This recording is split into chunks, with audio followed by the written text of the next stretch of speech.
Hello friends, welcome back to my YouTube channel Sanju's kitchen रेसिपीमध्ये आपलं स्वागत आहे. चला तर आपण आज बनवणार आहोत वालाच्या शेंगाची भाजी. त्यासाठी आपण वालाच्या शेंगा घेतलेल्या आहेत आणि आपण वालाच्या शेंगा स्वच्छ निसून घेऊयात. वालाच्या शेंगा निसताना पहिली काळजी घ्यायची, त्याच्यामध्ये वालाच्या शेंगा भरपूर किडक्या वगैरे असतात, ते व्यवस्थित बघून घ्यायचे. त्याच्यामध्ये आळ्या वगैरे असतात त्याच्यामुळे व्यवस्थित स्वच्छ निसून घ्यायची. आणि शक्यतो भाजीपाला घेताना शेतकऱ्याजवळचा घ्यायचा, म्हणजे ताजा भाजीपाला असतो. व्यापाऱ्याजवळचा भाजीपाला किती जणांनी हाताळलेला असतो, किती दिवसाचा पण जुना असतो. त्याच्यामुळे शेतकऱ्यापासला भाजीपाला घ्यायचा, फ्रेश ताजा तुम्हाला भेटतो. आणि शेंगा वगैरे तर खूप छान भेटतात. तर आपण आता शेंगा निसून घेत आहोत. आपल्या शेंगा कवळ्या व फ्रेश आहेत बघा, तुम्ही बघू शकता. ताज्या शेंगा आणि कवळ शेंगा असल्यामुळे हातानं पण लवकर तुटतात. त्याच्यामधले शेंगदाणे पण खूप कवळे असल्यामुळे तुटता व्यवस्थित शेंगा, तुम्ही बघू शकताय. आता आपली भाजी निसून झालेली आहे, तुम्ही बघू शकताय. शेंगा निसून झालेल्या आहेत सगळ्या. आता आपण याला स्वच्छ पाण्यामध्ये आता धुवून घेऊयात. पाणी घेतलंय आपण, त्याच्यामध्ये शेंगा टाकून घेऊयात. स्वच्छ धुवून घेऊयात आपण एकदा. भाजीपाला शक्यतो बाजारामधून आणल्यानंतर स्वच्छ धुवून घेत जा, वापरायला स्वच्छ धुवून घेत जा. कारण माहिती नाही कोणी शिंकलेलं खोकलेलं कसं पण असतं, कोणी कसं पण हात वगैरे लावतात. त्याच्यामुळे घरी आलं तर प्रत्येक भाजी करण्याच्या अगोदर स्वच्छ करूनच हे करायची. आपल्या घरामध्ये लहान बाळं वगैरे असतात, त्याच्यामुळे आपण सर्वप्रथम तीच काळजी घ्यायची की स्वच्छ धुणे वगैरे. बाजारातून आल्यानंतर लेकरांना वगैरे खायला काही आलेलं द्यायचं नाही, काही स्वच्छ सगळ्या गोष्टी घेतल्यानंतरच द्यायच्या. आपली भाजी धुवून झालेली आहे, घेतोय आपण सगळी व्यवस्थित धुवून स्वच्छ. भाजी 2 वेळा स्वच्छ पाण्याने धुवून घ्यायची बघा. झालेली आहे आपली तर भाजी धुवून, बघू शकते तुम्ही. आता गॅस चालू करून आपण त्यावर कढई ठेवून घेऊयात. कढई तापल्यानंतर आपण त्याच्यामध्ये तेल टाकून घेऊयात.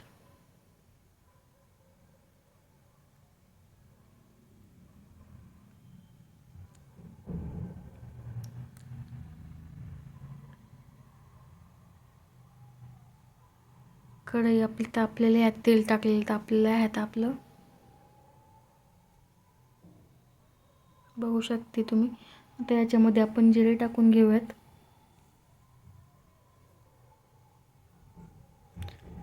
जिरे चांगले तडतडू द्यायचे. आता आपण लसण टाकून घेऊयात. आणि आता ते भाजलेलं आहे व्यवस्थित. आपण शेंगा टाकून घेऊयात आता.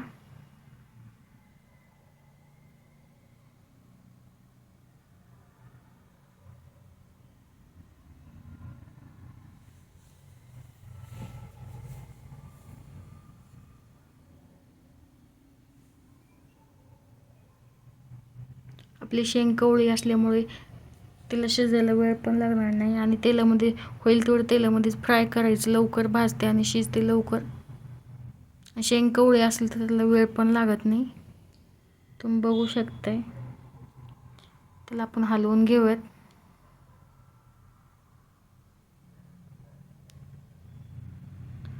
आणि शेंग कधी पण लो फ्लेमवर भाजायची थोड्या वेळ, कारण ती मऊ शिजते आणि व्यवस्थित भाजते.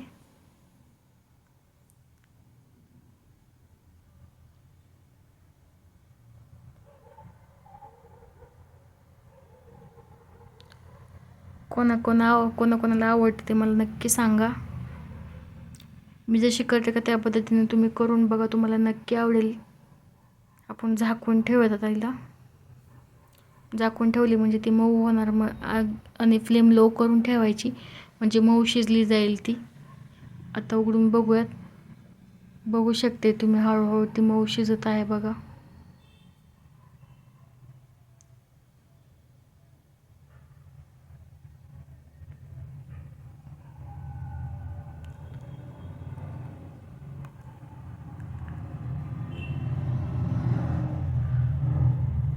तुम्ही जर माझा व्हिडिओ पहिल्यांदा बघत असाल तर माझ्या कॉमेंटमध्ये मला नक्की सांगा, माझा व्हिडिओ आवडला का नाही आवडला ते.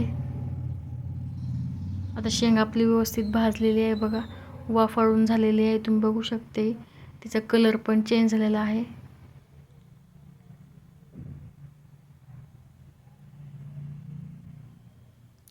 तुम्ही माझ्या चॅनलला नवीन असाल तर लाईक करा, शेअर करा, सबस्क्राईब करा.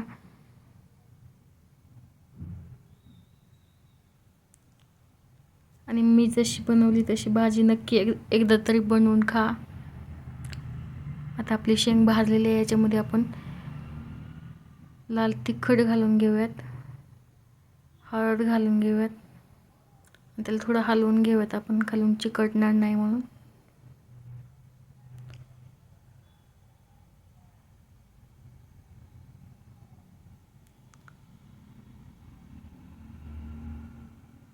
शेंग आपली बघा, तुम्ही बघू शकताय सगळीकडे व्यवस्थित तिखट मीठ पसरलेलं आहे आणि शेंग पण व्यवस्थित भाजलेली आहे बघा.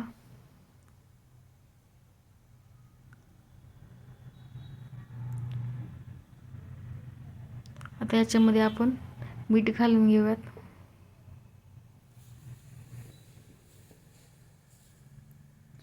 चवीनुसार टाकू शकता. म्हणजे माझा व्हिडिओ बघितला आणि असं टाकलंच नाही. तुम्हाला तुमच्या प्रमाणामध्ये जसं तुम्हाला मीठ कोणाला जास्त आवडतच नाही असं टाकून घेत. आता शेंगांचं कुठं टाकून घेऊयात आपण. टाकलेलं आहे बघा. मला थोडासा कमी वाटला होता म्हणून मी परत एकदा टाकलंय.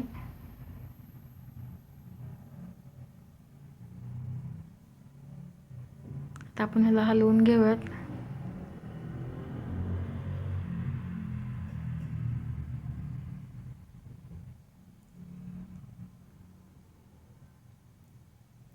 व्यवस्थित हलवून घेऊयात.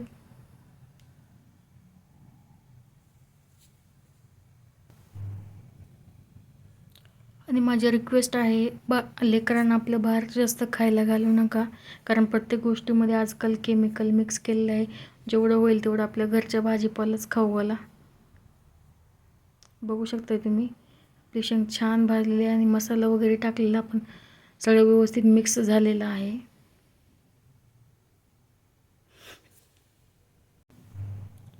आता आपण याला झाकून ठेवूयात थोडा वेळ, म्हणजे ते व्यवस्थित शिजेल. आता आपण बघूयात त्याला. बघा, व्यवस्थित मसाला वगैरे मिक्स झालेला आहे त्याच्यामध्ये. शेंगदाण्याचा कुट्टा वगैरे व्यवस्थित शिजलेला आहे.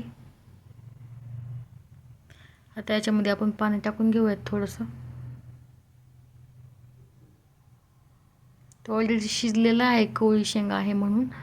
तरी पण आपण थोडंसं पाणी, म्हणजे एकदम सुक्कं पण नाही खायला छान लागत, त्याच्यामुळे आपण मध्ये थोडंसं पाणी टाकून घेऊयात.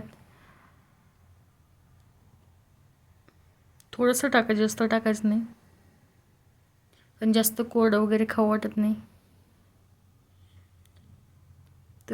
तुम्ही नक्की माझ्यासारखी भाजी बनवून खा. तुम्ही माझ्या चॅनलवर नवीन असाल तर लाईक करा, शेअर करा, सबस्क्राईब करा आणि मी जशी सांगते तशी भाजी बनवून खा. आणि संजू किचन चॅनलला सबस्क्राईब करायला विसरू नका. Bye bye family.